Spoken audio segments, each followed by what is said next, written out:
Hello, Praloy. Hi, good morning, Ashokda. Good morning.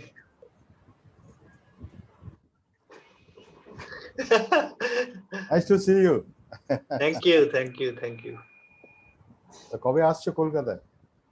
আসবো এর মধ্যে।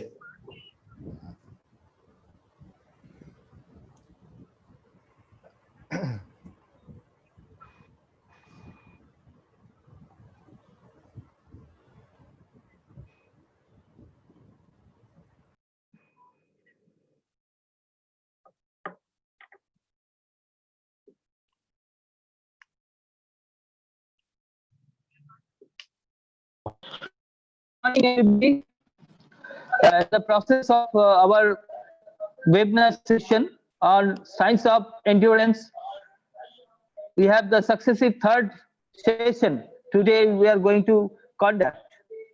On behalf of the Sports Authority of India, Netaji Shivu Assistance Center, I welcome you all the panelists as well the participant of this webinar. We have today two dignitaries.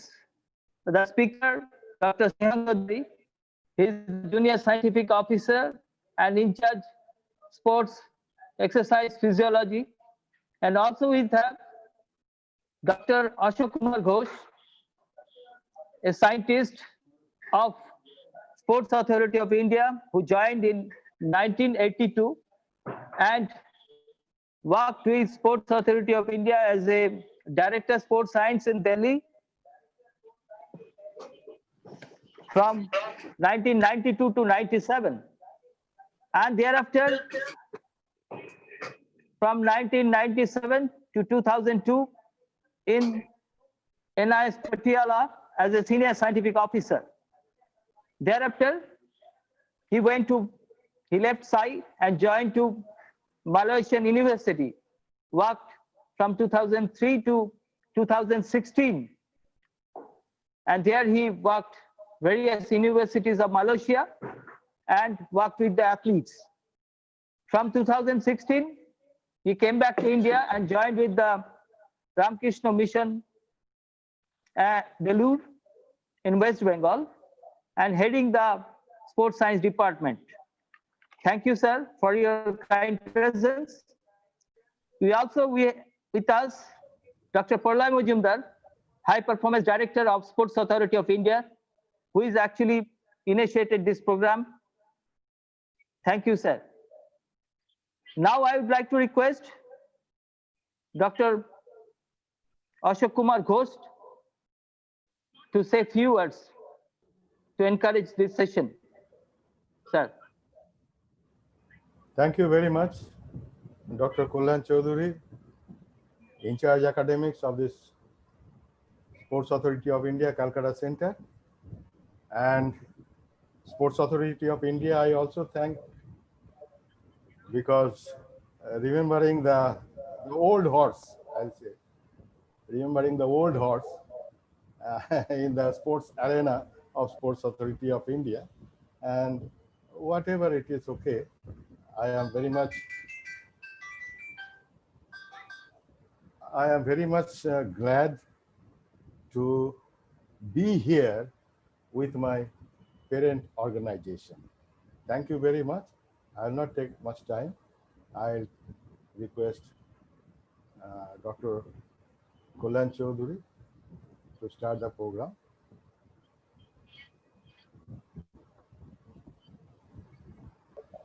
Thank you, sir. I would request you to remain with the program, and at the end, you say about the session and tell about the how our Indian athlete can be excel their future days in Indian sports, in endurance sports especially. Now, I would like to request Dr. Praloy Majumdar, the High Performance Director and in charge Sports Sciences, Sports Authority of India, to introduce and say in this occasion, to introduce our today's speaker, Dr. Snehunsu Adhikari, and say about this session today. Dr. Majumdar. Hi, good morning to all viewers.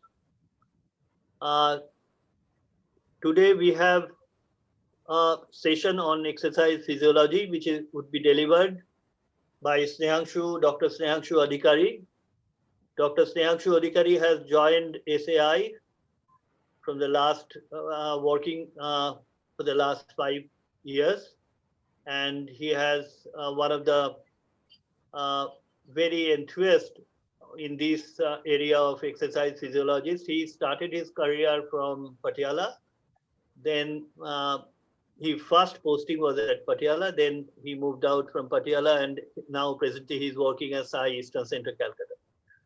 So before going to the detail of that, I request Dr. Snehunsu Adhikari to take over, and after that, Dr. Ghosh will brief about the session, and the question session obviously I'll be with Snehunsu, because I'm busy with other session, which is parallel session which is going on. So thank you very much, Kalyan. You just take over. Thank you, Dr. Majumdar. I would like to request Dr. Snehunsu Adhikari to take up the session. About him, a brief I wanted to say is educational qualification. He has done MSc from medical physiology. He also did his MTech in biotechnology and PhD in the medical psychophysiology. Yes, worked earlier than Sai in Kasturba Medical College of Manipal University from September 2008 onward. I joined Sai in 2014 till 2018. He was in NIS Patiala, as Dr. Majumdar said. And after that, he is with us. Before we start, I like to ask, I have to request to the audience 2 things about the questionnaire. You please put at the end, last half an hour session before the concluding the session, so that we can see the question and answer today.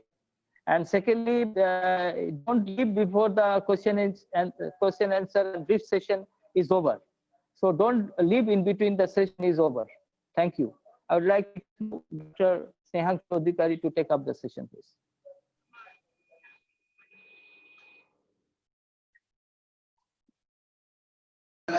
Sir, please unmute yourself. Sir, please unmute yourself. Dr. Pralay Majumdar, High Performance Director.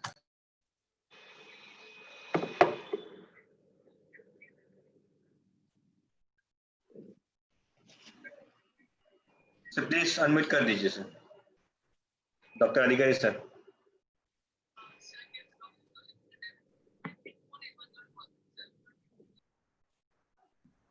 Okay, now it's fine. Start from beginning.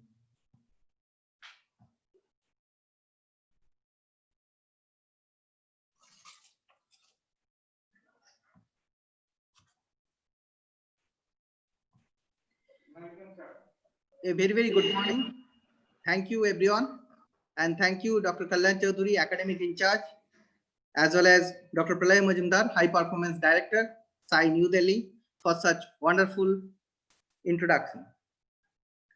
A very good morning. I want to welcome all the participants who are attending this webinar. Hope by the grace of God, all are doing fine and safe in this pandemic era of COVID-19. First and foremost, I would like to thank our Honorable DG Sai for encouraging us to share knowledge by conducting such kind of webinars. I'd also like to thank the Regional Director in charge, Sports Authority of India, NSEC Kolkata, for his support. I'd also like to thank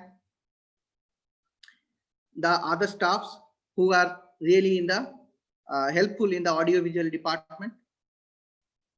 It is an immense pleasure to welcome Dr. Ashok Kumar Ghosh, ex-SSO Sai, as a chairperson for this session. Let's come to the topic. Today I'll be presenting on the systemic adaptations due to endurance training. Mainly I'll be focusing the systemic adaptations, physiological adaptations due to training, because the training aspects has already been covered previously by two emeritus speakers. Coming to a brief introduction, what is endurance?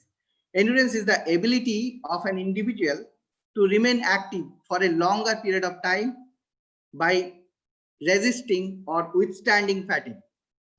In general, endurance can be referred to the length of the time that an individual can perform work in a given intensity. Basically, this endurance is having several domains.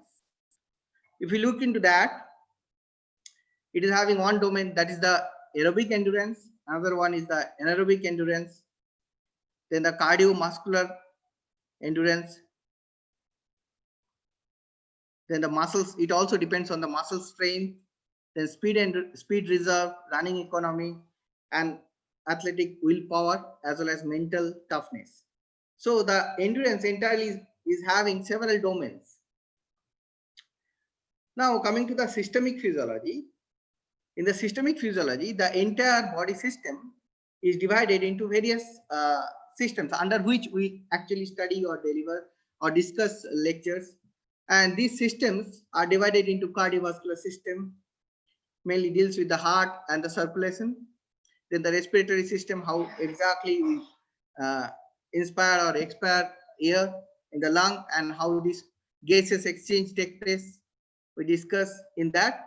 The neuromuscular system, basically how the nerve impulse comes to the muscles, how the muscle contract.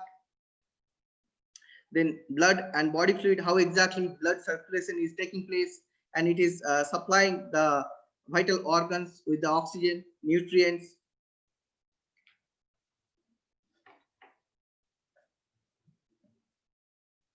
It has not been shared.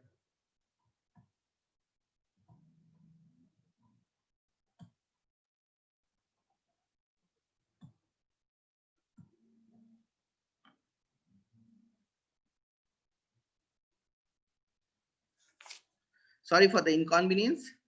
So blood and body fluid system, and then the digestive system, how exactly we digest the nutrient supplements and how exactly they have been utilized for the entire body system. Then the excretory system, how we eliminate the toxins which are produced in our body. Then the endocrine and reproductive system. Endocrine is the hormonal control of the bodily mechanism, and the central nervous system and special senses. So these are the entire systemic physiology, and endurance will basically enhance and adapt each and every systemic level. So now in next few hours, we are going to see each and every system, how it is getting adapted due to the endurance training. Basically, endurance training improves the functioning of the various organs and systems of human body. It is not only the cardiovascular system, it is not only the respiratory system, it is the each and every systems they adapted. They adapted to the training to give the best performance of an athlete. And if we look into the adaptations, the term adaptation basically means whatever stimulus we are giving. It could be exercising stimulus, means the training load. It could be nutritional stimulus. It could be environmental, or it could be psychological. All the stimulus will come into all the systemic levels. So if you want to mold or enhance the performance of a player, you have to adapt the systemic adaptations. So in the systemic adaptation, we are having the different systems, or just I have told about. And if you look into further detail, in the systemic level, we are having just organs. We are having cardiovascular system. We are having the main organ sitting in the center is the heart, and we are having the respiratory system. The major organ is the lungs, and so forth. And if you want to adapt the systems, we have to adapt the organs. Not only the organs. If you look into the organ further, it is made up of the tissue. So muscle tissue, you are having the tissue in each organ. So this tissue as well as the tissue cells has to be adapted to the training. Means the training should always come into the receptor level as well as the cell signaling level. So the gene interaction, gene expression, and the protein synthesis will alter based on my training to get the fruitfulness of the training. Now, this is the central dogma here, basically from DNA to messenger RNA, and messenger RNA to the protein synthesis will take place in the cell. So for this protein could be various types of proteins. It could be a muscle protein. It could be the various hormones, or it could be various other cell signaling molecules. Now, basically, this central dogma is taking place inside the cell, and this modulation means genetic expression based on my training should always take place to achieve the best outcome from it.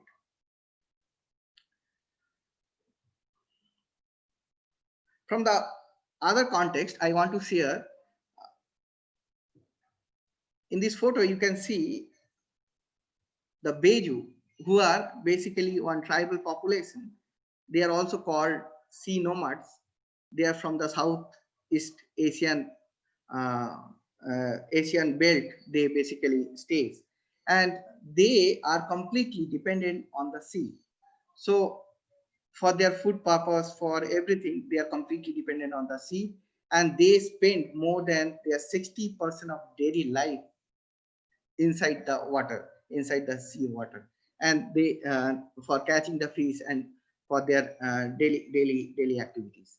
Now, a very recent article last year, it has found that these Bejus, they have a very longer breath holding time, because they are practicing that generation after generation, million years.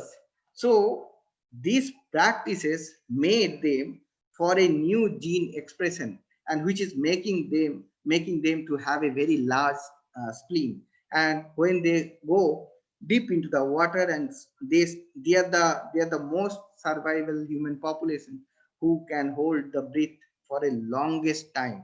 So basically, during that time, their spleen contract and the oxygenated blood will come into the systemic circulation, and this oxygenated blood will circulate all the vital organs to give them the enormous ability. And we have also seen the people who are living in the high altitude, extreme high altitude environment, and if they have born and brought up in the high altitude environment, the genetic adaptation, the systemic physiological adaptations also they achieve the larger lung volume, larger heart size to cope up with the even with the less availability of the oxygen in the environmental air. They cope up with their daily routine. So in the sports arena also, we give high altitude training to give our athletes best output. And basically the long distance runners and cross country runners also, they have developed a tremendous physiological adaptations to combat with that extreme sporting events.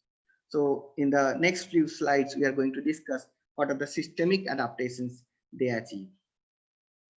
Endurance exercise is typically performed at a sub-maximal intensity. It is for a longer duration time, with the main purpose of the progressively moving towards the anaerobic threshold. So in this chapter, in this slide, we have seen two major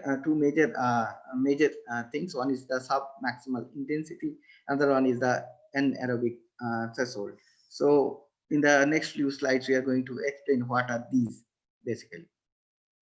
Now, just I have told the effect of the environment, effect of the training, and the nutrients supplementation, all are going to mold in the genetic level to adapt each and every cell and each and every system to give the best output of a player due to the training.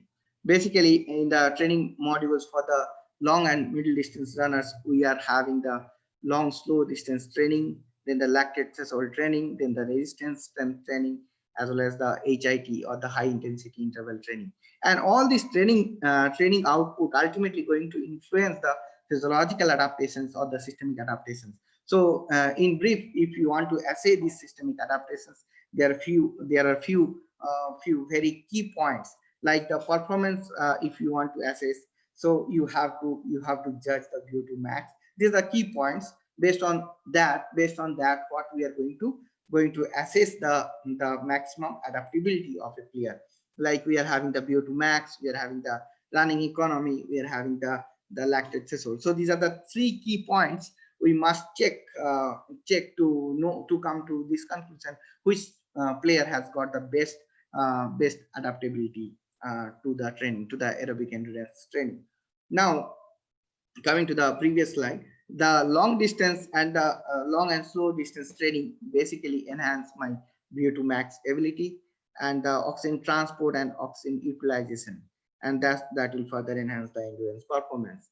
And the lactate threshold training will enhance the anaerobic power and the anaerobic capacity, also will enhance the glycolysis. I mean to say here, if you give the lactate threshold to enhance the training for the lactate threshold, ultimately your anaerobic power, anaerobic capacity, as well as the enzymes which are involved in the glycolysis or buffering the lactic acid production, they will be produced more and more. Means these are also in protein in nature. So that means what I have just discussed, your DNA expression will be more vigorous to come to these results or the proteins. Here the proteins in terms of the buffering capacity or in terms of the various enzymes which are linked in the various metabolic pathway.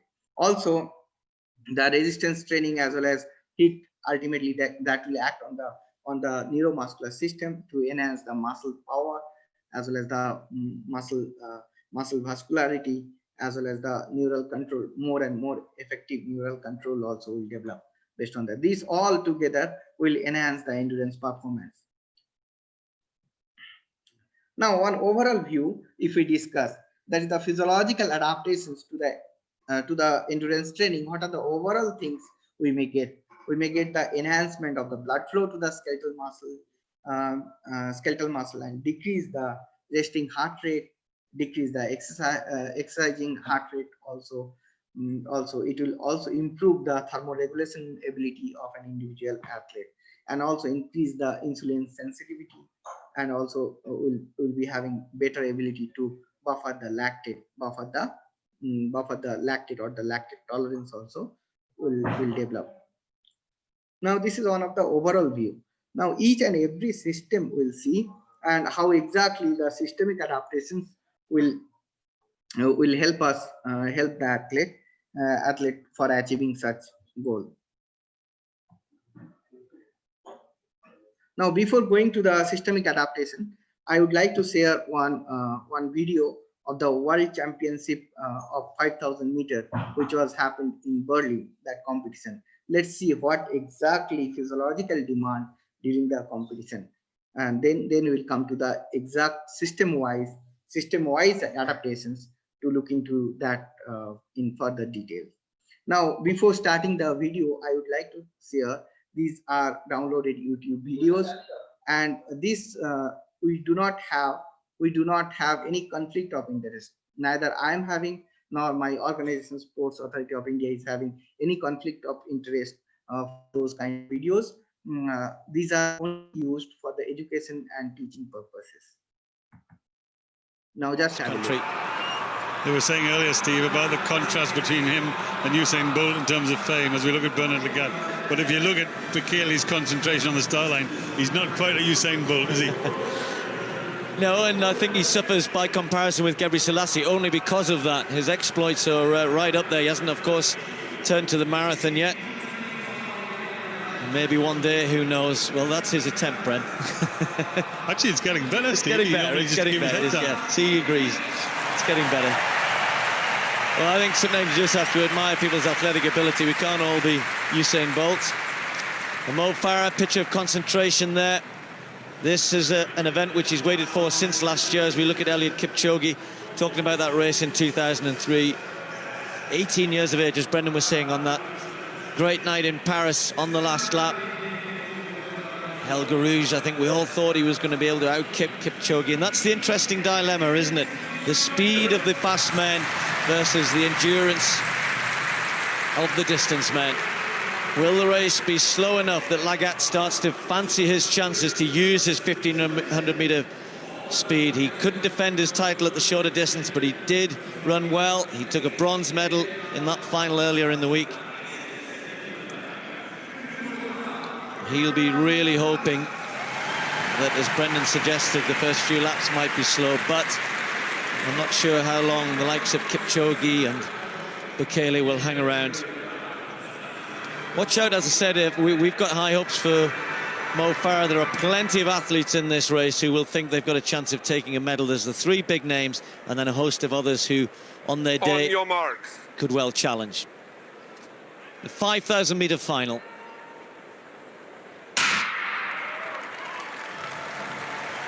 That championship record, 12:52.79, set in that race in Paris. Not sure we'll see anything like that today, but who knows? Bekele has gone off hard around that first bend. Kipchoge following him. And then on the outside, Bernard Lagat leading that group as well. And then once they've run that bend hard, they slow right down as we come through for the first time. 12 laps to go. Well, we've seen him in many, many kinds of races on the country, on the track, indoors and out, 5 and 10,000 meters. And his traditional opening is to get to the front as soon as he possibly can. Normally his scenario is to get to the front as soon as he can and stay there. But today he doesn't need to be at the front all the time. But I think one of the things that he's going to be carrying with him in this race today is that he needs to make it somewhere in the race. He needs to make it fast enough so that he puts pressure on the Lagat and Kipchoge, because he knows he can outsprint them, but I think he can outsprint them better in a true run distance race. If it's really slow, I think he could have some questions, but Mo Farah at the back of the pack, just sitting there next to Abdosh, who ran such a brave race when he fell over in the heats and came racing back and ran very, very hard all the way there, and eventually was reinstated. And I thought that was a great piece of refereeing by the judges, and I thought it was great what they did. Bekele settling down, and he's slowing there at the front. Well, he's picked the pace up a little bit. I'm just a little concerned about Mo Farah. He's having to speed up a bit now to get with this a bit of injection of pace. You can see they're all stretched out. He's right at the very back. Race where Mo Farah can't afford to be in that position for much longer. And if you look at it, they're running 61 at the front. He's got to run 60 seconds just to get on terms with them. And Steve's keeping a close eye on Mo Farah, who he's suggesting is going through a bad patch, but I don't know why Mo's giving them this start now. In the early laps, it's not a problem, but now when they're operating this speed, just imagine it, you've got to run faster than they're doing. Kenenisa Bekele looks over his shoulder and tells Ebuya, come on, it's your turn, I've done my bit. Mo might be just playing a canny card here, as we'd say, because when the pace is moving up and down, if you can just stay even pace, then that's good to do. And if he has been going through a bit of a sticky patch at all, he's certainly got himself into a better position. When they slowed up, they got himself back involved in the race, back in the pack, and I think that's a good place to be. Now, is it going to stretch out again? We've had this fast, slow, fast, slow, fast, slow. That's not a rhythm which most athletes would enjoy. A 64-second lap there. Kipchoge and Ebuya just putting some pressure. Three Kenyans all gathered around Bekele, but he's been in this position many, many times before. That won't faze him too much. It's a hard way to run a 5,000 meters, to run alternative 61 and then 64-second laps. You've got to get used to the rhythm, and you notice that it's going to change. Sometimes you're hurting, and you think, my goodness, I'm going through a bad patch, but then you realize the pace is being lifted. And now the three Kenyans, they're working as a team. Eliud Kipchoge did his bit, and they've got 8 laps to go in the men's 5,000 meters. And this is the kind of distance where athletes can start thinking about making serious attempts. Chepkok does his in the early stages. The race was slow, and he wasn't a problem at all. But now the champions are at the front. The world champion for 5,000 meters, the former world champion for 5,000 meters, and the world champion for 10,000 meters, Kenenisa Bekele. Just glancing over his shoulder there, he got a bit of a click on the heels. He wasn't very happy with that. He glared at Lagat. 62 seconds, he's going to have to keep picking it up. He's going to have to keep moving it faster, and he's going to have to run faster than 62 to get rid of this group. This is building to a really exciting climax, and one which it's impossible to predict. A big group still as we come down to approach 2 laps to go in this 5,000 meter final. Mo Farah still there for Great Britain.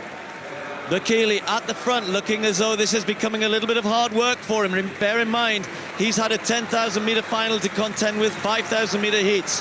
Lagat had 3 rounds in the 1500 meters, nowhere near as damaging as running a 10,000, of course. And that looks like, is that Abuya who's just stepped off? That's Abuya, and it doesn't look as though, well, he started to run again, not quite sure why. He had a little look behind to see whether he was last, realised he wasn't. So, Bekele at the front, Bren, then Kipchoge and Lagat, the big three right at the fore. And Lagat not running great in the 1500 meters. I wonder if it's going to be as good today, or better today, I mean. And on the outside there, Kipchoge, he's, as we look at Abuya there, and Kipchoge, he hasn't had a race coming into this one. Now he's on the shoulder of Kenenisa Bekele. Mo Farah is in a good place, moving up onto the outside. He needs to take closer order, and if he gets a run on the last lap, Mo Farah's in a great position now. He's finally worked himself so that he's close. He's yards only behind the great Kenenisa Bekele. There goes Bekele. He's going to hold it, and he's going to try and sprint and hold this race right from the start, right from the front. There goes Mo Farah on the outside. He's got chances now. He's really quick, Mo Farah, but the three at the front are talented, and Bekele is coming under a little bit of pressure. Farah's in a good place there. Can he strike from there, or is he going to tire from there? What a battle we have before us now.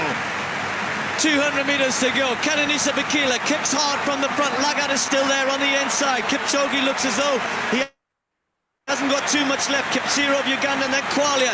Lagat, the big threat. Kipsiro coming on the outside. Mo Farah just starting to disappear, but here we are, the big battle for the title. The defending champion Lagat, 1500 meter speed against 10,000 meter strength. Who's going to win this? Right to the line. Bekele's going to get it. Strength outlasts the speed.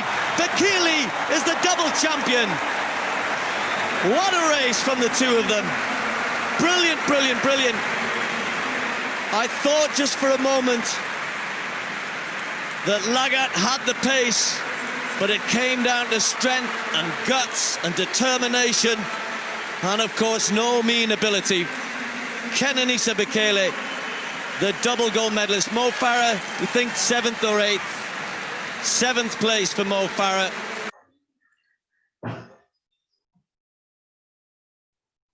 So let's come back again to the slides. So what we have seen in this match, in a long distance running event, what we have seen, the very initial few seconds, the metabolism for the energy to provide the muscle contraction has come from the stored energy what is there in the muscle. Normally what happens, and that will exhaust within few seconds, maximum within 10 to 12 seconds, that will be exhausted normally. So the stored energy in the form of creatine phosphate or ATP, which is a ready-made source of energy, which is situated in the muscle itself, and that will be depleted. And the remaining event, you have seen, remaining event has the metabolism is mainly supported by the active glycolysis or the aerobic glycolysis. Glycolysis, for that we need the oxygen, and that oxygen we have seen during the match itself. The VO2 max means the rest VO2 max exactly we cannot visualize. We have to measure it, but we can see that the almost towards the end of the match, when the players really has increased the rate and depth of breathing, they are doing the higher. They are trying to take the maximum volume of air. So and after that also we have seen in the middle somewhere that they are trying to maintain their economy. They have not given their maximum output, all out performance in the middle. They have reserved it. They have reserved it till the end, and towards the end, in the last 400 meters, we have seen they have given their maximum reserve, what they have done throughout that match. So that's what we have seen. Now we are going to see the systemic adaptations in the various systems, what exactly give us that much extreme physiological abilities. Let's start with the cardiovascular system, or in the heart, how exactly the systemic adaptations will occur. Everybody knows that there is a term called the athlete's heart. what is that athlete's heart? So if you look into the heart, we're having the, I'll start with the very basic. We are having the, we are basically having two hearts, like left-sided pump and right-sided pump, and they are actually merged together to form the anatomical structure of the heart. So the left-sided heart basically pumps the oxygenated blood. This is the left-sided heart, left ventricle, and each side we are having the atrium and ventricle. So left-sided heart basically it pumps the oxygenated blood throughout the circulatory system, throughout the body. So, and this left-sided heart size, basically the left ventricular size will enlarge based on the training, early age training. If we provide, then there will be greatest improvement will be attained within first 3 months. Within first 3 months, we'll get the best achievement. The heart size will increase. So hypertrophy of the left ventricle will occur, and when the left ventricular hypertrophy will occur, that means when the if you consider this is the left ventricle, when it will contract, it will eject maximum blood. So that is nothing but the stroke volume. So when the ventricular volume will increase, it will definitely increase the stroke volume, and finally it will enhance the cardiac output, so that more and more oxygenated blood will supply throughout the body, and the vital organs, especially during the extreme exercise performance also will be maintained, as well as supply will reach to the important group of skeletal muscles. Now, how exactly you will come to know what extent left ventricular hypertrophy has occurred? This is extremely physiological, and due to sports training. Now that can be seen one way by the resting heart rate or the basal heart rate. So for the long and middle distance runners, means those players who have achieved that athlete's heart, means the left ventricular volume is very large, means एक बार ये pump करने से बहुत ज्यादा amount blood को flow करवा सकता है, तो उसके लिए बेसल हार्ट रेट और the resting heart rate will be very very minimal. Even some cases it has been seen it can be 40 beats per minute, which is a very very low or pathological in case of clinical side if we see, because in case of 40, if you are visiting to a clinician and they have not known that you are basically an athlete, so they'll think that you might be having first degree heart block or your SA node is not working properly. You probably under need of a pacemaker. But in the this is not happening here. This is extreme sports or exercise physiology. You are achieving that kind of similar adaptation, but this is a very very beneficial adaptations you are getting. So resting heart rate we can see. Also we can see the ECG also, exercise ECG also you can see here in this player. You can see that what we have done, we have already we are doing the cardiopulmonary exercise testing, actually CPET we have used to assess the graded exercise, and basically we are assessing the VO2 max. You can see here we have put a mask here, and it is attached to the oxygen sensor and the carbon dioxide sensor.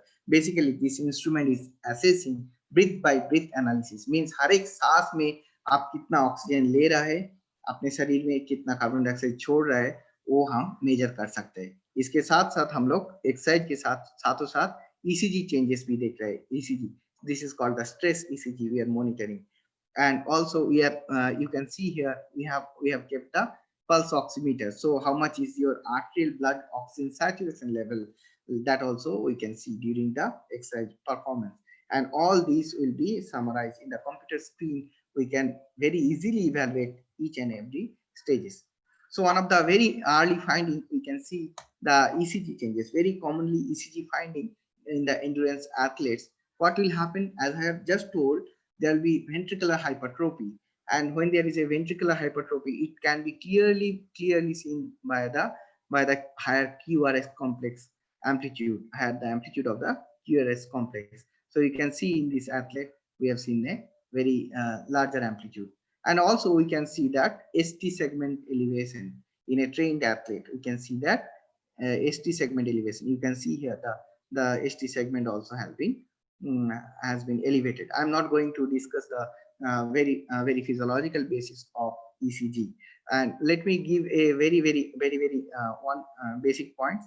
Like as we know all that there are this is the P because of the atrial depolarization, and this is the QRS complex. This is Q, and this is R, and this is complex, and this is the T segment.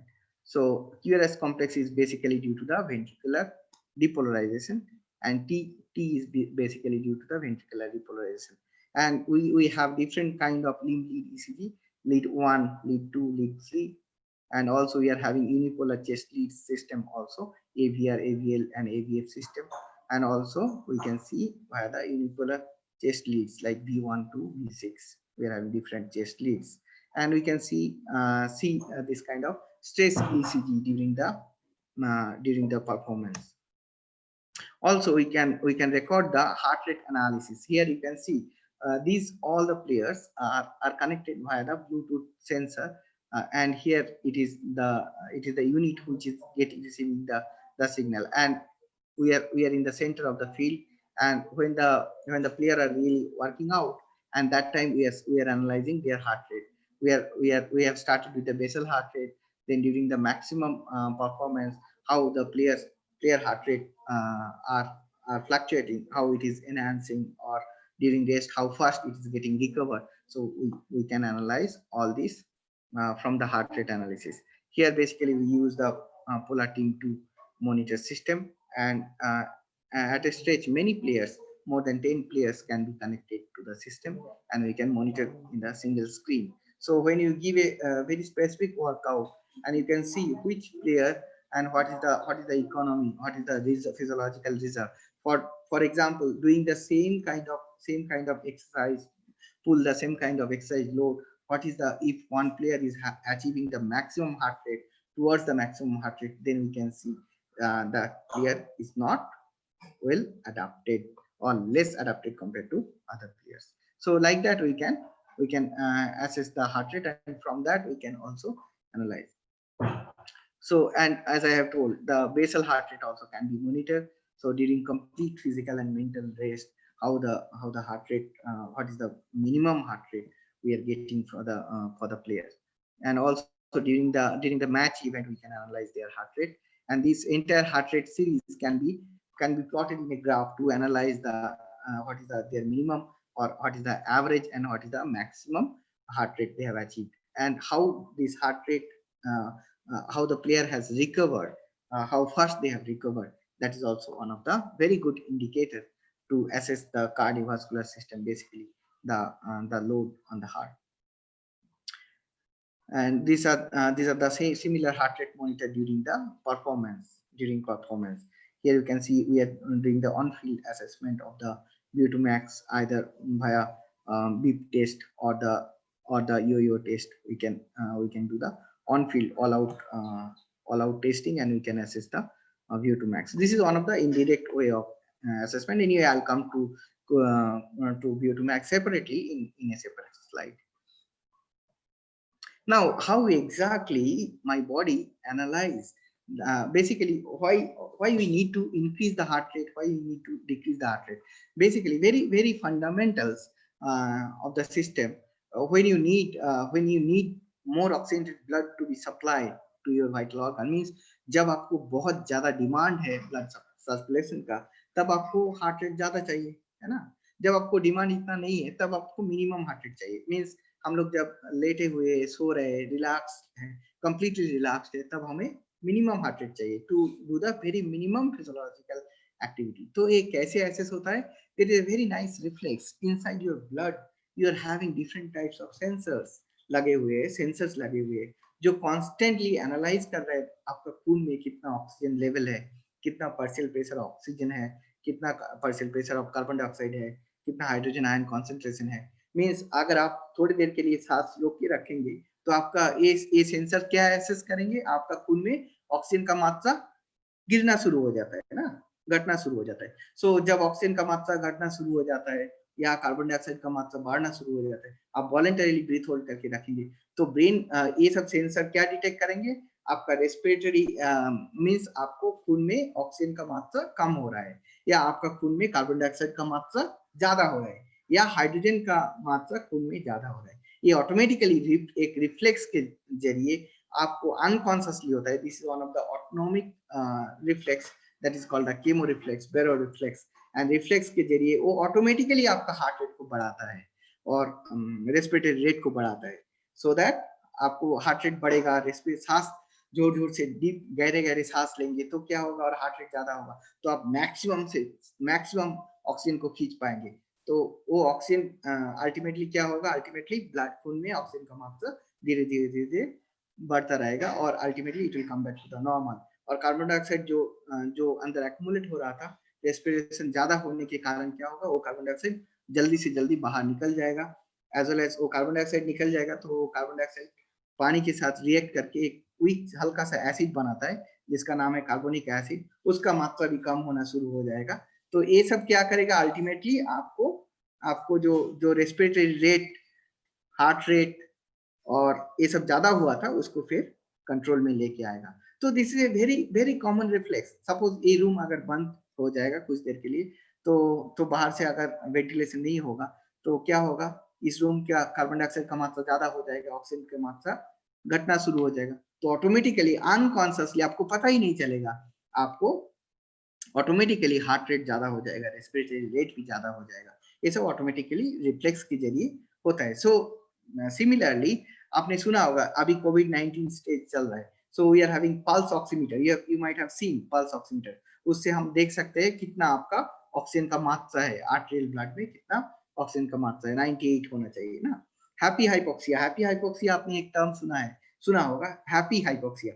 कभी भी hypoxia happy नहीं होता है, but ये hypoxia means, hypoxia मतलब क्या है, आपका खून में ऑक्सीजन का मात्रा कम है। Means your hypoxia can be defined as the low availability of the oxygen at the tissue level.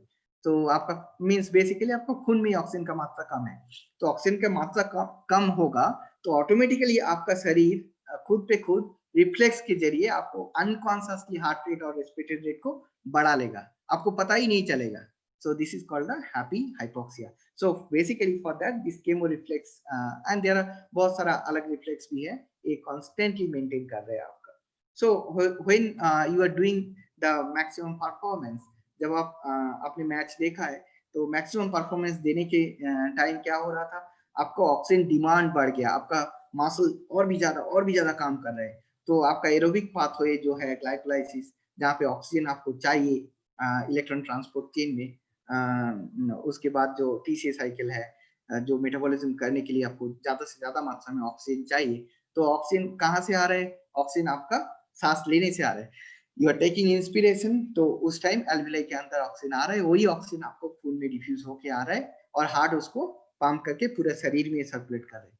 तो ये सिस्टम को अभी क्या है, अभी वक्त है मैच के दौरान, एक्सट्रीम एक्सरसाइज के दौरान फॉर एक्सट्रीम एंड्योरेंस प्लेयर को वो एडाप्टेशन होगा, तो उस टाइम वो सो एफिशिएंटली ऑक्सीजन को लेने के लिए वो हार्ट रेट मैक्सिमम तक लेके जा सकते हैं। Now so basically when the heart rate as well as stroke volume will increase, it will increase the cardiac output. Cardiac output is nothing but the volume of blood which can be pumped out from each ventricle per minute. So heart rate अगर बढ़ेगा या stroke volume बढ़ेगा तो आप maximum blood को आपको पूरे शरीर में सर्कुलेट कर सकते हो। Exactly that's what we need during the maximum performance. So आपका हार्ट का चेम्बर अगर बढ़ेगा तो क्या होगा, आपका स्ट्रोक वॉल्यूम बढ़ेगा। मैं थोड़े पहले जो बताया, स्ट्रोक वॉल्यूम बढ़ेगा। तो अगर देख सकते हैं ये मान लीजिए आपका लेफ्ट वेंट्रिकल का वॉल्यूम है, this is the intraventricular septum, you imagine this is the intraventricular septum and this is the left ventricular volume. तो आपका हार्ट का वॉल्यूम ये नॉर्मल है। नॉर्मल मतलब सपोज मैं एक सेडेंटरी लाइफस्टाइल पर्सन हूँ, सपोज मेरे लिए ऐसे मान लीजिए, सपोज एक एक्सट्रीम एंड्योरेंस प्लेयर का जो एडाप्टेशन है, लेफ्ट वेंट्रिकुलर हाइपरट्रोफी हुआ है, तो उसका हार्ट का साइज ऐसे नहीं होगा ना, उसका बड़ा होगा। तो जब बड़ा होगा हार्ट का साइज तो ड्यूरिंग डायस्टोल वो हार्ट क्या होगा, ज्यादा ब्लड से फील होगा। सो ड्यूरिंग कंट्रैक्शन क्या होगा, और भी ज्यादा मात्रा में ब्लड बाहर जा सकता है। So stroke volume can be calculated by the end diastolic volume minus end systolic volume. So and during exercise your stroke volume increases. One is very simple, because of the adapted player का heart volume ही ज्यादा है, वो तो है ही। तो और क्या है, और एक भी तरीका है इन डायस्टोलिक वॉल्यूम, जो डायस्टोल के अंत में जो वॉल्यूम है, डायस्टोल मीन हार्ट जब रिलैक्स हो गया तब जो वॉल्यूम है, वो माइनस इन सिस्टोलिक वॉल्यूम मीन वही है, वो अंतर ही है आपका हार्ट से कितना ब्लड निकल के गया है। तो इन डायस्टोलिक वॉल्यूम अगर बढ़ा लेंगे during in one trained athlete, अगर इन सिस्टोलिक वॉल्यूम को घटा लेंगे तब भी स्ट्रोक वॉल्यूम में रिमार्केबल फर्क आएगा। नॉर्मल स्ट्रोक वॉल्यूम कितना है, end diastolic volume is 140, end systolic volume is 70। So आप अगर माइनस करेंगे तो अराउंड 70 ml ब्लड हार्ट से पंप होता है नॉर्मल पर्सन के लिए। नाउ वन एथलीट के लिए क्या होगा, as they are having a larger heart size, so उनका इन डायस्टोलिक वॉल्यूम ज्यादा होगा ऑब्वियसली, तो स्ट्रोक वॉल्यूम ज्यादा होगा। एंड ड्यूरिंग एक्सरसाइज क्या होगा, उसको वेनस रिटर्न भी ज्यादा होगा, मींस वेन के जरिए जो खून वापस आ रहा है हार्ट में वो भी ज्यादा होगा। तो वो बिल्कुल आपको स्ट्रोक वॉल्यूम को रिमार्केबल बढ़ाएगा। और हार्ट रेट क्या है, heart rate via the autonomic nervous system means sympathetic and parasympathetic both are modulating your heart rate, means when you are doing extreme exercise आपको tremendous sympathetic stimulation होगा और heart rate बढ़ेगा, so it will increase the force of increase the heart rate, positive chronotropic effect will occur, and it will increase the force of contraction of your heart, it will increase the conduction velocity of the heart, and it will also increase the excitability of the cardiac myocytes. So all these together will be beneficial for to enhance the cardiac output. For one endurance athlete, cardiac output can be increased to 40 liters. What is the normal cardiac output? What is the normal cardiac output? Normal is around 5 liters when we are in complete resting state. So एक endurance athlete who is adapted, उनको cardiac output आप देख सकते हैं tremendously बढ़ सकता है, 40 litre तक बढ़ सकता है. And these all we achieve based on the endurance training. And as I have just discussed previously, and the training output ultimately go inside the cell, and it may enhance the gene expression to for the synthesis of the few proteins. Here in the proteins in the form of the cardiac myocytes में जो protein है उसको भी synthesis ज्यादा करते हैं, इसी वजह से हार्ट का वॉल्यूम भी बढ़ता है. And look at that, how the muscle pump will occur when there will be compression of the veins. This rhythmic contraction of the lower limb muscle will enhance the venous return. So more and more efficiently the blood will be pumped back. A venous blood है जो oxygen already deliver कर चुका है muscle में, वो और भी जल्दी से जल्दी आपका हार्ट में वापस जा सकता है, so that it will enhance the. So one well-equipped athlete must have a more efficient muscle pump, and so this is how the calf muscle pumps occur. You can see when there is a contraction of the muscle, it will compress the vein and it will help the blood to come back to the heart. This is actually happening in the right-sided heart. The venous blood is coming back, and this blood is going to कहाँ जा रहे हैं, ये जा रहे हैं आपको pulmonary system में, जहाँ पे वो ऑक्सीजनेटेड होके और भी लेफ्ट साइडेड हार्ट में वापस आ रहे हैं. Then you are having the respiratory pump. हम लोग जब मैक्सिमम एक्सरसाइज करते हैं, means basically the endurance player, उनको क्या होता है, intra pulmonary intra pleural pressure जो है, दोनों प्लूरा के बीच में जो प्रेशर है वो और भी ज्यादा विगोरस कंट्रैक्शन करता है रेस्पिरेटरी मसल को. जैसे you are having the diaphragm situated here, this is the diaphragm, and you are having external intercostal muscle which are situated in between two ribs. So ये दोनों vigorously contract करता है, तो आपको लंग का volume और लंग का volume बहुत ज्यादा हो जाता है, आपका anterior posterior diameter, lateral diameter बहुत ट्रिमेंडसली बढ़ जाता है. तब क्या होता है, और भी ज्यादा मात्रा में आपका ऑक्सीजन अंदर आता है. ये तो रेस्पिरेशन में बोल रहा हूँ. वो नेगेटिव प्रेशर और भी ज्यादा होने से क्या फायदा होता है, वो वेनस रिटर्न को और भी खींच के ऊपर लेके आता है और भी efficiently. This is called the respiratory pump. This ultimately enhance the आपको stroke volume. Ultimately, it will enhance the cardiac output. Other than that, respiratory pumps, you are having V-set ergo, V-set fronti, where the cardiac muscle, heart itself will act as a pump.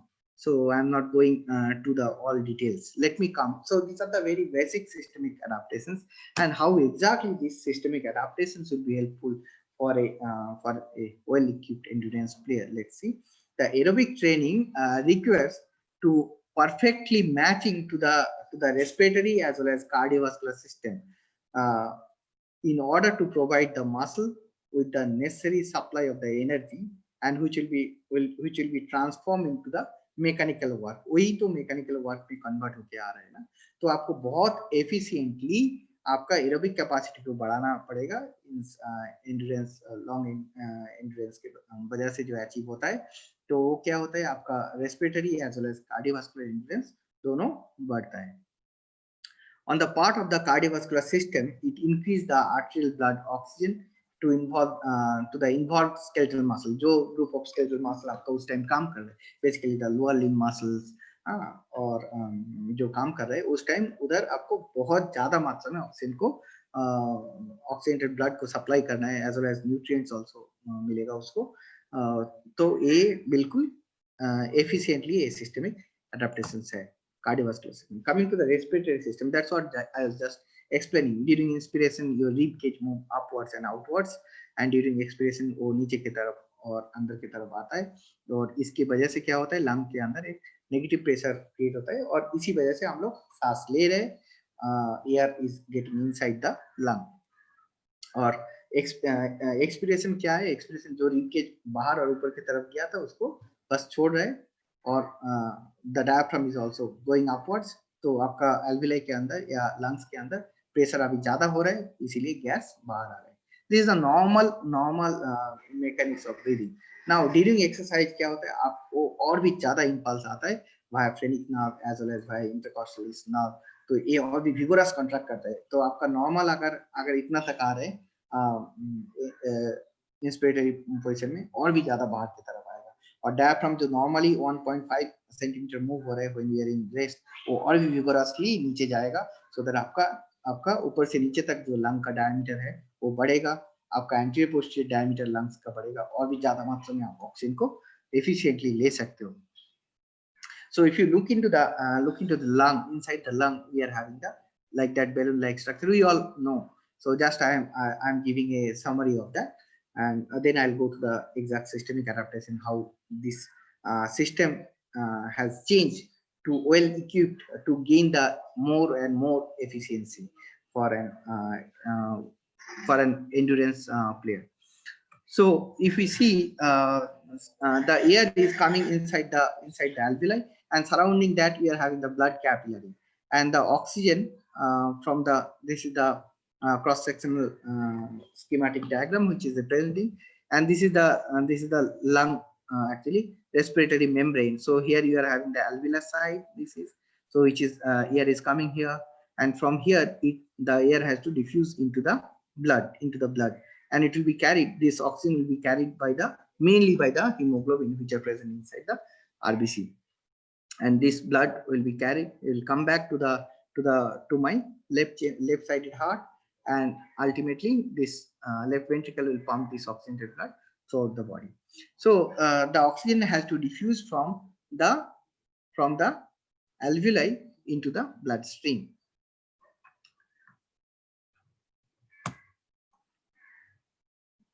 Now let's have a look into that. When the air is getting inside, so in the environmental air means the environment, how much is the oxygen partial pressure of oxygen?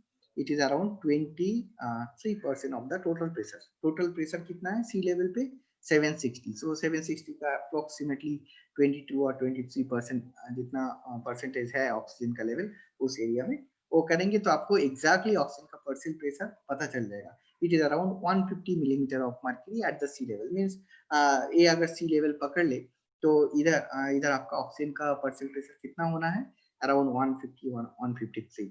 So this year 153 जो pressure है oxygen का, ये जब अंदर जाता है, ये alveoli के अंदर जाता है, तो ये प्रेशर थोड़ा सा गिर जाता है. कितना हो जाता है, ये प्रेशर थोड़ा सा गिर जाता है. 153 से ये अराउंड 104 हो जाता है जब ये एल्विलाई के अंदर पहुंचता है, क्योंकि आपका रेस्पिरेटरी पैसेज में एक गैस जो आप इनहेल कर रहे हैं इसको ह्यूमिडिफिकेशन कर रहा है, ये ह्यूमिडिफाई हो रहा है, ह्यूमिडिफाई होके फिर अंदर जा रहा है। सो ये अल्टीमेटली क्या हो रहा है, दिस ऑक्सीजनेटेड ब्लड, जो डीऑक्सीजनेटेड ब्लड आ रहा है इधर, मींस आप अगर मसल जो ऑक्सीजन ले रहा है इधर से, तो उसके बाद कितना हो रहा है partial pressure of oxygen around 40। तो इधर डीऑक्सीजनेटेड ब्लड या वीनस ब्लड में आपका ऑक्सीजन का मात्रा अराउंड, ऑक्सीजन का पार्शियल प्रेशर 40 है, तो 40 से ये 100 से 40 बहुत तुरंत हो जाएगा। और ये ऑक्सीजनेटेड ब्लड अब देखिए इधर 100 हो गया, फिर ये 100 होके ये सप्लाई होगा, ये अल्टीमेटली हार्ट पे वापस होगा, फिर हार्ट इसको पंप करके फिर मसल तक लेके जाएगा। तो मसल तक आते आते ये नॉर्मली 98 हो जाता है नॉर्मली। फिर इधर आपका कैपिलरी में ये 98 है। अभी क्या है, टिश्यू इधर है, टिश्यू सेल्स इधर है। Now this tissue they are taking this oxygen and ये ऑक्सीजन लेने के बाद क्या कर रहे हैं, ये ऑक्सीजन को ले रहा है इधर से, ये लेने के बाद फिर ये डीऑक्सीजनेटेड ब्लड जो वापस जा रहा है, और इसमें कार्बन डाइऑक्साइड भी छोड़ रहा है, इसलिए कार्बन डाइऑक्साइड इधर 40 था, इधर 46 हो गया, और ये वापस जा रहा है फिर लंग से। तो ये साइकिल चल रहा है। तो हमें अगर when one endurance athlete is giving his maximum output, तो क्या होगा, आपका मसल और भी ज्यादा मात्रा में ऑक्सीजन को इधर से खींच लेगा, है ना। आपका instead of here 40, instead of 40 it might be 30, it might be 30. Again, it depends on the adaptability of the player, so there is no clear cut value. It depends on the adaptations of the player. Normally 100 ml arterial blood में, ये जो arterial blood है इसमें 100 ml blood में 20 ml oxygen होता है, और venous blood अगर 100 ml लेंगे तो कितना है उसमें 15 ml। तो 100 ml 100 ml ब्लड अगर इधर से पास होके जा रहा है तो आपका टिश्यू कितना ऑक्सीजन को खींच लेंगे, normally in resting state 5 ml, इसलिए ये 5 अंतर है। But when you do maximum exercise तब आपको और भी ज्यादा मात्रा में उधर से ऑक्सीजन को खींच लेंगे टिश्यू, तो ये इधर ऑक्सीजन का मात्रा भी कम रहेगा, और भी ज्यादा मात्रा में आप ऑक्सीजन ले सकते हैं।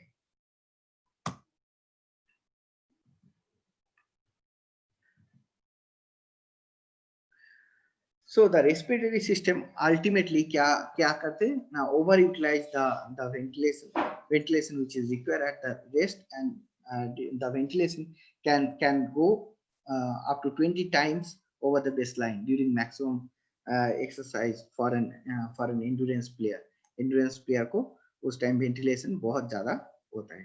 तो ये अल्टीमेटली क्या करते हैं, तो इधर एक स्कीमेटिक डायग्राम है, तो आपका ड्यूरिंग एक्सरसाइज आपका वेंटिलेशन भी ज्यादा होता है और परफ्यूजन भी ज्यादा होता है, तभी तो कमी अब होगा ना, तभी तो आपका अगर वेंटिलेशन ज्यादा हो गया मींस आपका alveoli are getting the aerated more and more air, आपका परफ्यूजन ज्यादा नहीं है, मींस आपका ब्लड जो फ्लो होके जा रहा है हार्ट से उसका मात्रा लिमिटेड है। तो क्या होगा, आपको वो oxygen in spite of coming to the lung you can not extract it out, है ना। तो आपको वेंटिलेशन भी बढ़ना है, परफ्यूजन भी बढ़ना है, इसीलिए वेंटिलेशन परफ्यूजन रेशियो कोई एक को नहीं एक साथ बोलते हैं, इसको बोलते हैं ventilation perfusion ratio. Now coming to the maximum aerobic capacity or the VO2 max. What is that VO2 max? So you have seen in the match, during the match as well as during the testing also, all out performance. So slowly आपका क्या होगा, heart rate बढ़ेगा, धीरे धीरे आपका rest बढ़ेगा, और आप मैक्सिमम से ज्यादा मात्रा में ऑक्सीजन को खींच सकते हो। So VO2 max is the maximum volume of oxygen which can be extracted during the, ये बहुत ही इंपॉर्टेंट है last portion, during the maximum exercise. अभी मैक्सिमम एक्सरसाइज मतलब आपको VO2 max से, VO2 max is not a very single indicator, you are assessing from the VO2 max, you are assessing multiple system, you are assessing your cardiovascular system ability, you are assessing your respiratory system ability, you are assessing your neuromuscular system ability। आपको ज्यादा से ज्यादा maximum workout भी करना पड़ेगा, तभी तो आप ज्यादा से ज्यादा ऑक्सीजन को खींच पाओगे। अभी प्रीवियस स्लाइड में मैं जो बताया, आपको exercising skeletal muscle maximum exercise करेगा, तभी तो मैक्सिमम ऑक्सीजन को आपको आर्टेरियल ब्लड से खींच लेंगे ना, तभी तो जाके आप मैक्सिमम ऑक्सीजन को रेस्पिरेशन में ले सकते हैं ना। तो you are assessing the Cardiovascular system means you are assessing your ability of the heart, you are assessing your ability of the lungs, and you are assessing your blood ability also. Means आपको hemoglobin concentration भी बिल्कुल बरकरार होना चाहिए, या ज्यादा side में होना चाहिए, या आरबीसी काउंट भी ज्यादा होना चाहिए जो वो ऑक्सीजन को कैरी करके लेके जा रहा है। मींस आप सभी ट्रेनिंग करा रहे हैं, अगर आपका प्लेयर में एनीमिया है, मींस आइदर हीमोग्लोबिन या आरबीसी काउंट कम है, तो ट्रेनिंग का फायदा आपको प्लेयर तक पहुंचेगा नहीं, है ना। तो सबसे पहले आपको अगर प्लेयर में एनीमिया है, न्यूट्रिशनल एनीमिया है या कोई कारण से एनीमिया है, तो उसको सबसे पहले करेक्ट करना पड़ेगा before giving the training session. वो ये सबसे पहले देना पड़ेगा, तभी जाके हमारा VO2 मैक्स अचीव हो सकता है, तभी जाके हम लोग VO2 max. So let's see what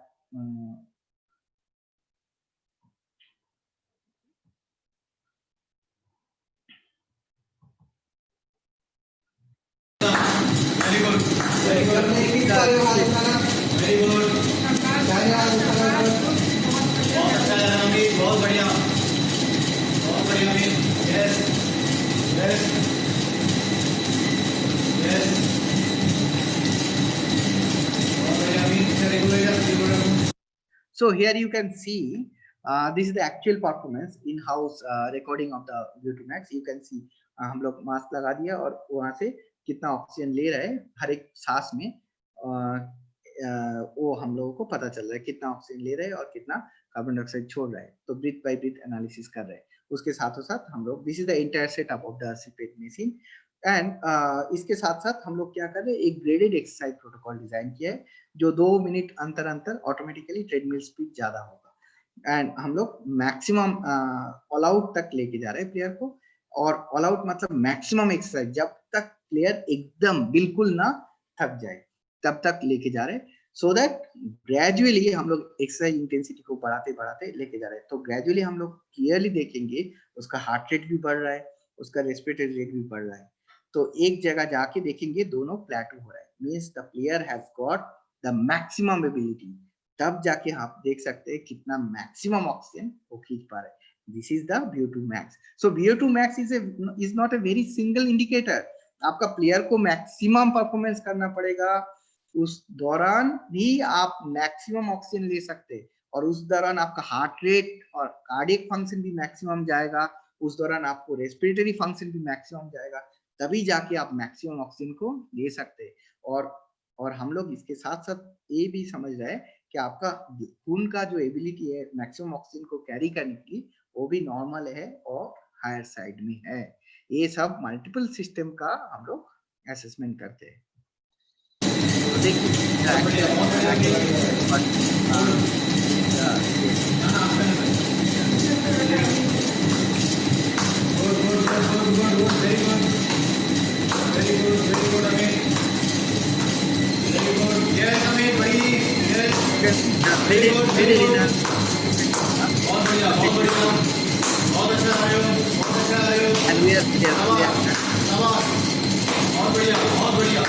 I'll come to the graph. Very good. The result. Very good. Very good. Very good. Very good. Yes. Good. Good. Shabash. इस तरह maintain करके एकदम अभी होगी. Yes. बहुत बढ़िया. बहुत बढ़िया. शाबाश. कोई दिक्कत है? नहीं पड़ी है आवाज एकदम clear. Good. Very good. शाबाश. बहुत बढ़िया. बहुत बढ़िया. Yes. Yes. 8, 7, 6, 5, 3, 2, 1. Come on, please play now. Yes, अमीर. देखो. ठीक है. एकदम बढ़िया. बढ़िया. Begin the speed as increase. Yes. Good. ठीक है. ठीक है. Speed. Okay. Very good. Very good. Very good. Very good. Yes. शाबाश. शाबाश. बढ़िया जा रहा है. बहुत बढ़िया. बहुत बढ़िया. बहुत बढ़िया. इसी तरह से. Good. Very good. Very good. Very good. Are you okay? Okay. Yes. Good. Very good. Very good. Very good. Very good.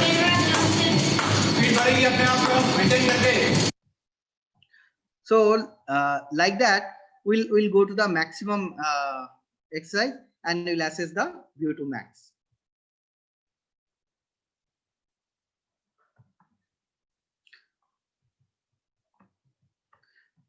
This is the result. Coming to the result part, so we can see here in this red color is showing the VO2 max, and this is the green color is showing the heart rate. You can see this is the time session or the training load here, and this axis is showing the heart rate, and this axis is showing the VO2 max. You can see that there is gradual increase of the heart rate, and it has reached the HR max. You can see it has reached the HR max and plateau. And the VO2 max is also has the volume of oxygen in each breath, actually how much it is, and we have seen that it has also, there is a sharp increase with the exercising load, and it has reached the plateau. That means the player has reached its maximum ability, and this is here the player has stopped exercising, and we have seen the recorded the recovery pattern also. This is the one of the important. You will get the various other parameters also. Your pulse oximeter से हमें पता चलेगा उसका oxygen saturation इन arterial blood, उसका हर एक level में आपको ECG भी पता चलेगा. So you will get the tremendous data, and you get the each and every out from these cardiopulmonary exercise testing assessments. So on elite endurance athletes not only possess the extra VO2 max, but they also on elite endurance athlete they know how to maintain it for a longer duration. तो एक elite athlete में VO2 max तो ज्यादा होगा ही होगा, उसके साथ उनको क्या ability होगा, they'll maintain that same VO2 max for a longer duration of time. And one champion male endurance athlete who will be having VO2 max almost 2 to 3 fold higher than the one untrained individual.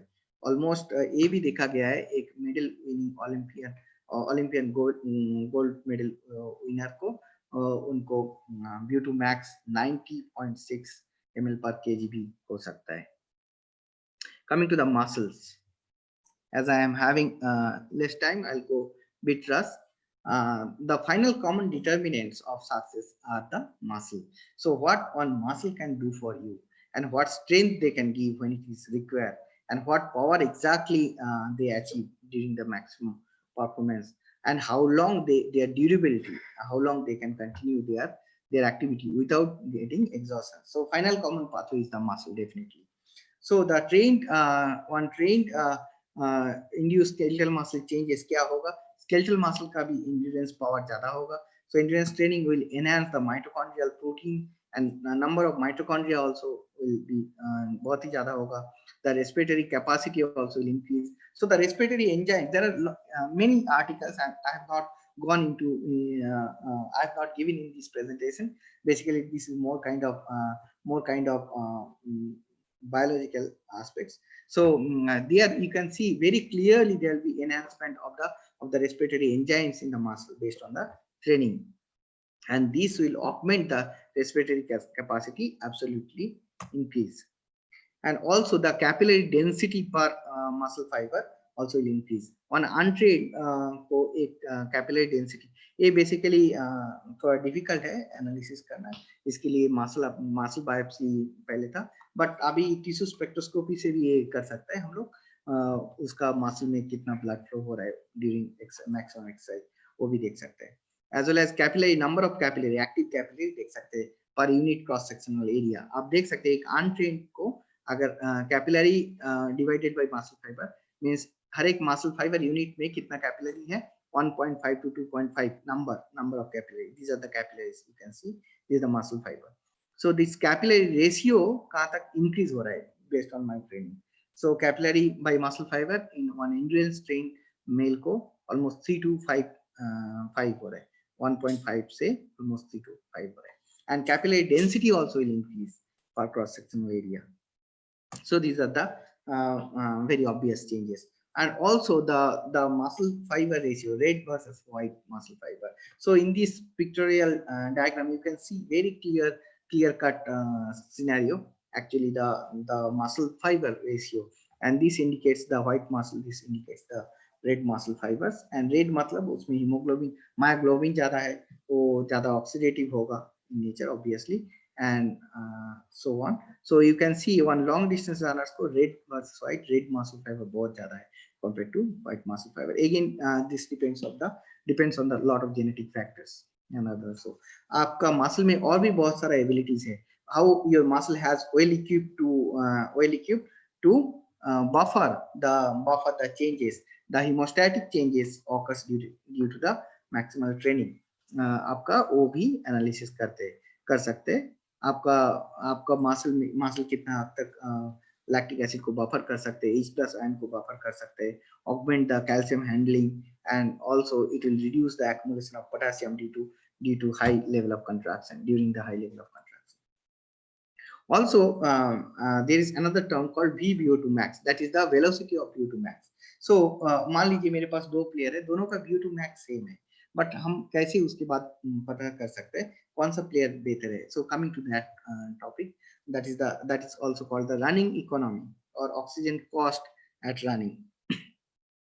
Now coming to that concept, a very simpler example I take. You are having two variant of car, which one is having mileage wise better, which is with one suppose this car is giving you a mileage of 20 kilometer per liter of petrol, and this is giving 12 kilometer per liter of petrol. So obviously the 20 kilometre जो देता है 1 litre petrol से, वो आपको ज्यादा economy लगता है. Similarly आपके पास दो प्लेयर है, suppose you are comparing them, and दोनों का VO2 max सेम है. Suppose here you can see हम लोग क्या कर रहे हैं, इधर रनिंग इकोनॉमी मेजर कर रहे हैं, means the which player is having more endurance and who can maintain that higher endurance ability for a longer time. तो कैसे मेजर कर रहे हैं दोनों प्लेयर, सपोज एक प्लेयर का हम लोग एनालिसिस किया है.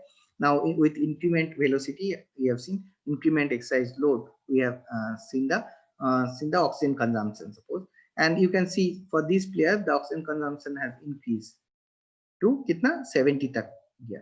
तो इसका VO2 max कितना है 70. सेकेंड प्लेयर के लिए भी देखा, उसका भी 70 है. तो दोनों प्लेयर में मेरा VO2 max सेम है, तो दोनों प्लेयर अच्छे हैं बोल सकते हैं ना, बट ऐसे नहीं है. हम कैसे एनालिसिस कर सकते हैं, उस टाइम हमें देखना पड़ेगा किसको VO2 max या रनिंग इकोनॉमी किसको बेहतर है. तो कैसे पता चलेगा. नाउ अभी देखिए आपको वो VO2 max अचीव करने के लिए 70 VO2 max अचीव करने के लिए ये ए प्लेयर का आपका हार्ट रेट, ए प्लेयर का देखिए आपका रनिंग स्पीड इस टाइम कितना था, अराउंड 20.8 और सो है ना. ट्रेडमिल स्पीड आपका 20.8, बट वही VO2 max भाग रहे ए प्लेयर कितना स्पीड में, ऑलमोस्ट 22 स्पीड में. तो रनिंग इकोनॉमी इस प्लेयर को बहुत ही ज्यादा है. सो इस प्लेयर का एबिलिटी भी ज्यादा होना चाहिए. So running economy is the movement of the significantly impact the performance velocity of the power. The gross mechanical efficiency can differ by almost 40% between elite and non-elite runners. But this significant difference is not very much obvious in case of cyclists. When exercise is undertaken at the modest fractional utility of the athlete's aerobic capacity, there is opportunity to compensate for the poor economy movement, which will increase the O2 uptake. Such approaches are undertaken in a belief that it imposes greater metabolic stress and proving the extreme disturbance to the homeostasis. And this also will minimize the intracellular response in the skeletal muscle, and it will also superior training adaptation and also enhance the factors which are underpinning the endurance performance. So next coming to the lactate threshold. So I have told previously we are having three key determinants. One is VO2 max, and the one is the running economy, and the one is the lactate threshold. And how exactly we are going to analyze the lactate threshold? We are giving some incremental exercise load either by bicycle ergometer or by treadmill. Bicycle ergometer is quite easy to handle here in this case. Because in treadmill को आपको बार बार stop करना मुश्किल हो जाएगा, तो इसमें relatively easier होता है. So any protocol, any standard protocol we can follow incremental. And what we'll do, we'll analyze इनको heart rate belt is also attached to the player, you can see, and we are analyzing his heart rate every time with the exercise load. Via this Bluetooth connector, we are seeing the heart rate, and every 2 minutes we are also checking the blood lactate concentration of that player. And initially at the beginning of this lactate threshold has been expressed in this graph. Here this axis we are having the incremental exercise or the exercise load, so in terms of what, or in terms of heart rate also. Here we have plotted the heart rate, and here in y-axis we are having the blood lactate concentration in millimole per liter. At the baseline or at the beginning, the blood lactate concentration is very minimal, almost 0.5 और उसके भी नीचे है. और with the exercise load धीरे धीरे blood lactate concentration almost maintain normal, इतना ज्यादा नहीं. इसका मतलब क्या है, आप जो एक्सरसाइज लोड दे रहे हैं ये बिल्कुल एरोबिक चल रहा है अभी. मीन्स आप जितना ऑक्सीजन ले रहे हैं, आप पायरुवेट तक जा रहे हैं, पायरुवेट फिर टीसी साइकिल के अंदर जा रहे हैं, आपको लैक्टेट ऑलमोस्ट बन नहीं रहा है. So you are doing the aerobic glycolysis during that phase. So your glucose is metabolizing into the pyruvate, and there is this pyruvate is directly entering into the TCA cycle. So this is what happening during this entire event. Now you have reached one point. This is called the AT. That is the aerobic threshold. Now beyond which you are slowly increasing with the workload. You are slowly increasing your blood lactate concentration. It is also getting increased. Means अभी आप जो exercise load दे रहे हैं, इसके साथ साथ क्या हो रहा है, आपका aerobic system is not sufficient to supply that all the oxygen demand. तो आपको कुछ ना कुछ जो pyruvate था वो anaerobically वो lactate में convert हो रहा है, and that is what it is happening at that stage. Means आपको all the pyruvate, they are not able to enter into the TCA cycle. Few of the pyruvates are now converting into lactate, and that's why your blood lactate concentration is started raising here. Now beyond a certain point has come, beyond which आपका blood lactate abruptly increase हो रहा है training load के साथ. Training load के साथ आपका blood lactate concentration abruptly increase हो रहा है. Means आप all out की तरफ जा रहे हैं, you are going towards the all out. आप fatigue की तरफ जा रहे हैं, है ना. तो इस दौरान क्या हो रहा है, आपका ट्रिमेंडसली वर्कलोड बढ़ाने के साथ साथ ब्लड लैक्टेट बढ़ रहा है. This is the point beyond which आपको एक्सपोनेंशियल ग्रोथ हो रहा है इस कार्ब में. इसको बोलते हैं lactate threshold, and this workload या this heart rate is your lactate threshold. ये हार्ट रेट कितना है इधर 175 अराउंड 176 अराउंड 176 आपका ये लैक्टेट थ्रेशोल्ड आ रहा है इस प्लेयर के लिए. That means इसके beyond जब ट्रेनिंग हो रहा है उसको फैटिगेबिलिटी और भी ज्यादा से ज्यादा he is going towards the fatigue. तो ये लैक्टेट थ्रेशोल्ड के अराउंड अगर आप ट्रेनिंग करवाएंगे एक एंड्योरेंस प्लेयर को, तो उसको लैक्टेट थ्रेशोल्ड बढ़ेगा. सो बिल्कुल बढ़ेगा. within 3 months you can get a remarkable effect, and उसका लैक्टेट थ्रेशोल्ड बढ़ेगा. Now we are having the various systems, metabolic systems. You can see as you increase the distance of running event for a long distance runners, we can see there will be remarkable, as you are increasing the running distance, there is a tremendous increase in the aerobic capacity. So the aerobic capacity has to be enhanced in an endurance player. There is no other way. Aerobic capacity means आपका VO2 max को बढ़ाना पड़ेगा. Now coming to the another one research what we have conducted in last year in Sonipat, that is we are having the high altitude chamber. So high altitude training or the altitude training in the context of the endurance player. So what we have done, we have taken the long distance runners and we have imposed them high altitude training. We are having the artificial high altitude chamber. High altitude training can be given in 2 ways. You can artificially give, or you can go to the natural altitude training center, and you can expose to the natural altitude center like in north we are having the Silaru or some other center. We can take the players where in the environmental air itself you are having less ability of the oxygen. So आपका player का physiological adaptations होगा, मैं जो first slide में बोला था, तो ऐसे एडेप्टेशन होगा और आप ज्यादा से ज्यादा मात्रा में ऑक्सीजन को एक्सट्रैक्ट कर सकते हो, तो वही बिल्कुल होगा. And we have seen that a high altitude training के बाद एक प्लेयर का एबिलिटी कई गुना ज्यादा हुआ है. And this what we have published in the European research journal.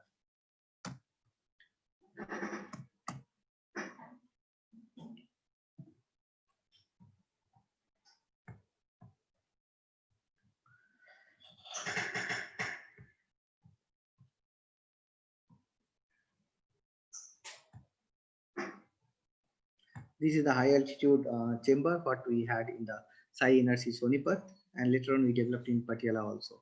So here in this chamber you can develop artificially high altitude.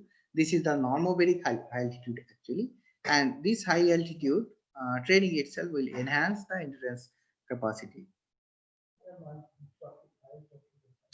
So basically high altitude training, there are various protocols. So we have used the live high and train low protocol, and we have started with the 2500 meter altitude, and we have imposed for 4 hours per day, and like that gradually we have increased over a period of 1 week, 2500 to 3000, then 3500 and so on.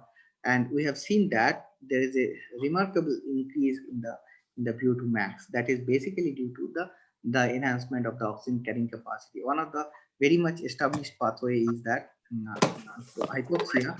hypoxia will enhance the systemic physiological adaptations, and it will enhance the oxygen carrier. Basically it will enhance the RBC and the hemoglobin, so the rate of erythropoiesis also will increase, and ultimately it will enhance the oxygen carrying capacity. Not only that, it will also enhance the growth of the new blood vessels in the muscle and in other vital organs, which are very much playing the crucial role during exercise.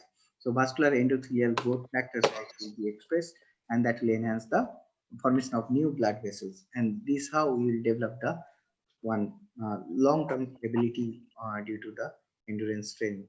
And in conclusion, I want to summarize the entire things. When champion athletes have the ability to integrate the numerous activities like neuromuscular, cardiovascular, and the neurological factors to cope up with the homeostatic threat which are generated due to the extreme exercise performance, and in the muscle energy and oxygen demand also incurred during the repeated training sessions, and promoting the response to the necessary adaptations to the superior level.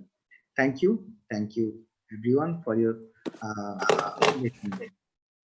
Now the session is open for the questionnaire.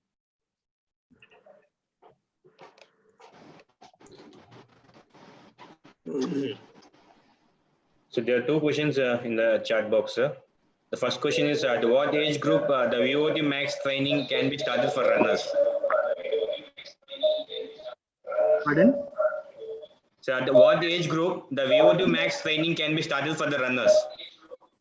Okay, what age group VO2 max can be started? No, VO2 max can be assessed at any age group. There is no limit for that.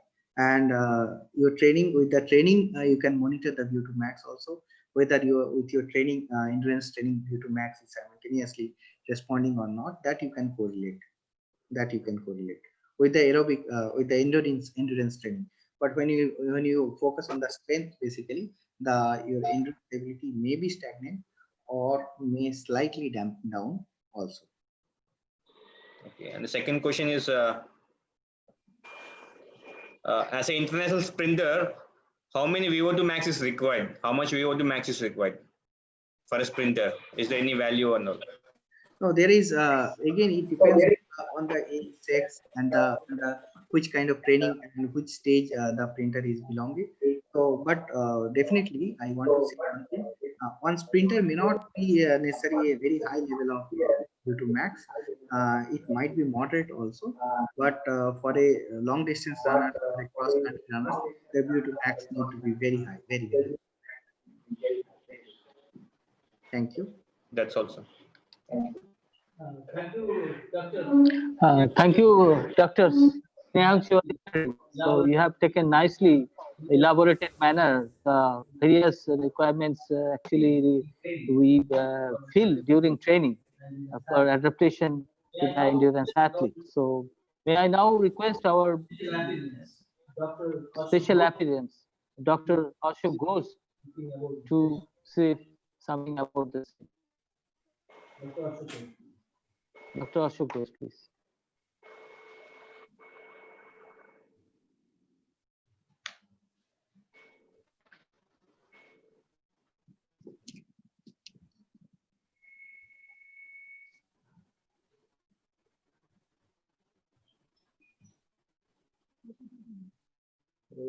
Dr. Ghosh, are you there? Dr. Ghosh, are you there? Unmute, okay.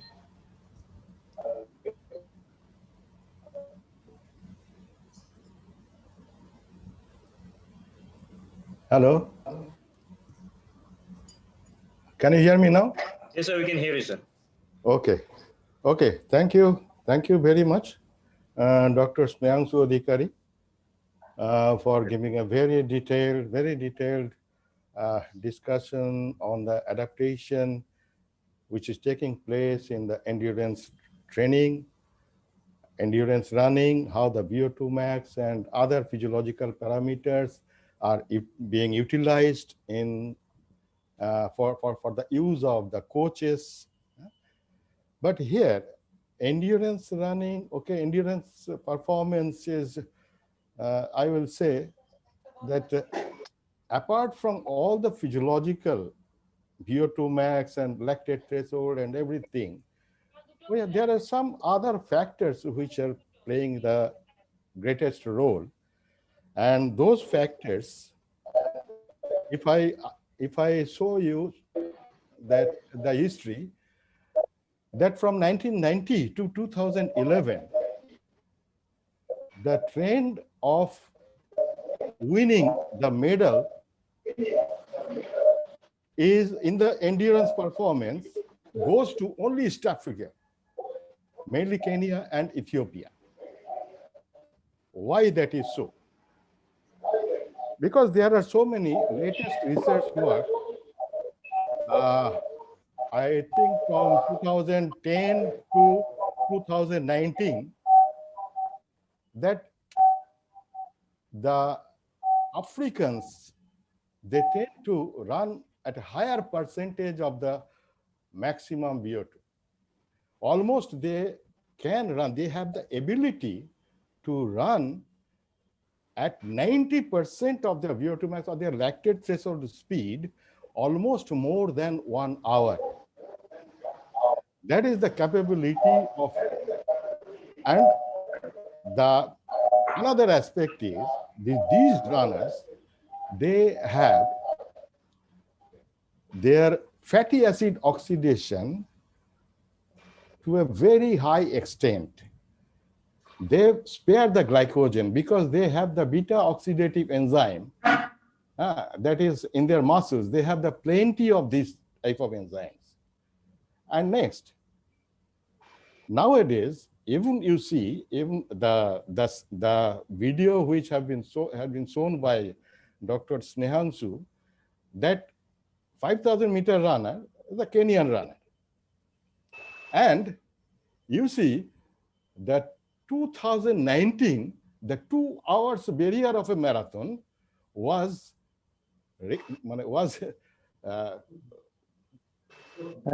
broken by 2 hours broken. Was broken by Kipchoge.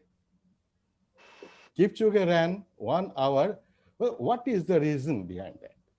Now they have seen the history, the present physiologists and sports scientists, they have seen the history that these runners, East African group, from the beginning, from the childhood days, they are going to the schools and colleges with running. They run to the school. And you can see that they have analyzed this one, that national athlete, 73% of their national athlete, from the childhood days, they are going, running to the school, and the adaptation is taking place in that way. And even the international, 81% of the international athlete. This is the research work which has been done by Mark et al. In 2013. And not only that, these runners, they have, you might have seen that even in India, the distance runners, they have a very short physique. These Kenyan runners also have a very short physique. The South African, East African runners, they all have who are winning this year. And they are just breaking all the European records and the European performance also, even the performance of the other countries. So their optimum BMI, if you see the BMI, they're 19.8 only. And you can see even the attributable, the ability to release heat. If their physique is very small, the ability to release heat is very, very improved abilities rather than the European athletes or other big athletes, those who are coming in distance running. So small body size, first of all, is an advantage in distance running performance. Another important factor is that if the stature is low, the leg length is also not very big. So there, the movement arm of the leg, if you see the physics, the movement arm of the leg is very low. If the movement arm is low, then mechanical work is also low. The muscular work, the energy cost of muscular work is also coming down. So these are some of the advantages. And then you can see that specifically in Kenya, there is only one ethnic group, that is the Kalenjin group. This Kalenjin group is really, they are coming into endurance running like anything. All these, you can see Kipchoge and others, the 5,000 meter runner, they all are coming from this tribe. So not only this, there are other factors, because this the ability to utilize the fat, the fatty acids in their body, and the sparing the glycogen for the last. Can you imagine that this Kipchoge, he ran the last 400 meter in 65 seconds? Can you imagine that? A marathoner is running the last lap, and if he is running the marathon in 2 hours, within 2 hours, that means his average speed is almost 21 kilometers per hour. If it is 21 kilometers per hour, then he is running from, say, 16 to 17 kilometers per hour to almost 25 kilometers, 26 kilometers per hour speed. So this is the, and another aspect is that nowadays we are telling that previously the coaches used to say that give the fartlek training and all these things. But nowadays, simply endurance running is gone. Nowadays, the whole world coaching science is coming to HIIT. That is intermittent interval training. High intensity interval training or high intensity intermittent training. So you run, that means the lactate threshold or the anaerobic threshold, or you can say OBLA, onset of blood lactate accumulation. You run a little faster than that, then you slow. Give your lactate a recovery so that they can be oxidized. Then you run again. So this high intensity and low intensity, this HIIT type of training, that is really improving the aerobic capacity as well as to utilize the high percentage of oxygen. Lastly, the running economy. How much you are consuming your oxygen in 1 kilometer distance per kilometer or per speed, per kilometer per hour speed. That is the oxygen cost. That is the, which Dr. Snehunsu told, that is the running economy. We said that is running economy. So that is, so every distance runner has his own running economy. We have to see what is his running economy, and then we have to improve that. So thank you very much. I will not say, I will not speak more. Dr. Adhikari has also informed you maximum. I just wanted to say something regarding this, races and tribes. Even in India, if we want to search some endurance runners, we will go for a lower body size. First of all, we go see that, and then we go for the physiological. Okay, thank you. Thank you very much, all the organizers and the Sports Authority of India, Dr. Pralay Majumdar, Dr. Kalyan Chaudhary, Dr. Snehunsu Adhikari. Thank you very much for giving me an opportunity to speak to you a little bit. Okay. Thank you, sir. Thank you. Always know, when you speak, we learn something. We know that Indian Ethiopians are very great, but how their popularity of the sports in that area is very high. Every children in the school itself, they just start that feeling of doing up there. I will not say that popularity of sports. I will say rather that all the activities are doing by running. Yes. This is the that is the village. Indirectly that is the village photo. You can see the Ethiopian, the Abebe Bikila. He ran he won gold medal in 3 successive Olympics. Can you imagine? 12 years. He is, at that time, he never used to put on a shoe even. So, okay, now it has been, this has been changed. All are great runners. And you know, this is that the marathon can be run below 2 hours, was told by a scientist in 1995. In 1995, there is a paper. You can see that in, I think it is in British Medical Journal or so. And he is not a physiologist. He is an anesthesiologist. And you see now, 1 hour 59:40. And now they are telling that he can run even in 1 hour 58 minutes. The prediction. Okay, thank you. That's what actually. We normally say that whenever the performance goes, the scientists just go behind how this happened. But sometimes scientists also start predicting the better performance. Science goes ahead of the performance. That's good occasion. So now I would like to request Dr. Pralay Majumdar, who is here, can share his knowledge in this particular issue. No, we are already over time, because already time is up. So anyway, it's a genuinely, it's a pleasure to be with Dr. Ashok Ghosh, who is my guru, and whatever I have, I am today because of him.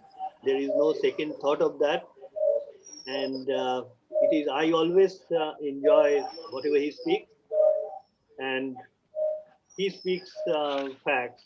So thank you, Ashokda. Thank you very much to be with us. And Snehunsu, I have listened your entire thing, although I was busy in some other way, but it's wonderful. It's really good. And many of the coaches who are dealing with the endurance training, they would be benefited out of your thought. It's wonderful. Thank you. Thank you very much. Thank you, sir. Thank you, Kalyan. Thanks. And all the viewers, thank you very much. So thank you, Dr. Majumdar. We can have next session on 12th of just day after tomorrow on mental conditioning and endurance athlete. This will be taken by Dr. Reena Kaul. Can you share the screen? So this will be on 12th. Today the participant was quite less. I'd like to request there will be a session on psychological mental conditioning. So for the endurance athlete, you know, the endurance event is such a long, requires a lot of mental powers. How the endurance athlete to be boosted up for running such a tough events and all. It will be taken up by Dr. Reena Kaul, one of the senior most sports scientists in the domain of sports physiology. So we like to request everybody to join in time for the wonderful session to be in mental conditioning and of endurance athlete. Thank you one and all for this joining of this webinar. Thank you all.